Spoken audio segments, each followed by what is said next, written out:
You've heard of countless wars. You've heard of man fighting man, nation against nation.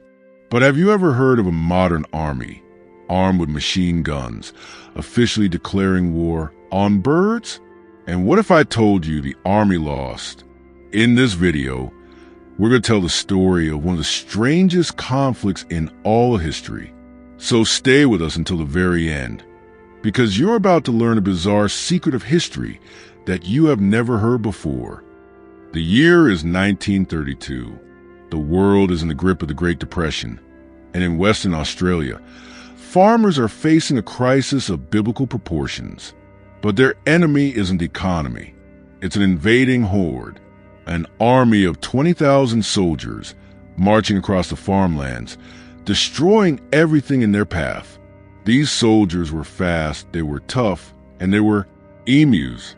Yes, the giant, flightless birds. Driven by drought, massive flocks of emus were migrating into the newly cultivated farmlands, eating crops and breaking down fences, causing chaos for the already struggling farmers. These weren't just birds, they were a plague. The farmers, who were former soldiers from World War I, pleaded with the government for help.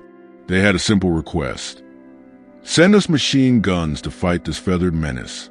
The government agreed, but they didn't just send guns, they sent the army. Enter Major G.P.W. Meredith of the Royal Australian Artillery. He was given command of this strange operation. His army was small, just 2 soldiers, but their weapons were not. They were armed with 2 state-of-the-art Lewis machine guns and 10,000 rounds of ammunition. To them, this mission sounded like a vacation. How hard could it be to shoot a few giant birds? They were so confident that they even invited a newsreel cameraman to film their glorious victory. The stage was set for a swift and decisive win for humanity. Or so they thought. The first battle was a disaster. The soldiers spotted a flock of about 50 emus. They set up their machine gun, took aim, and opened fire. The emus, instead of falling down in a neat pile, did something incredible. They immediately split up into small groups and scattered in every direction, running in erratic patterns. They were so fast and unpredictable that the soldiers could barely land a single shot. The machine gun, designed to mow down lines of soldiers, was useless against this guerrilla-style tactic. After firing hundreds of rounds, they had killed maybe a dozen birds. The remaining emus had vanished without a trace. The soldiers were left standing in a cloud of dust, confused and humiliated. A few days later, they tried again.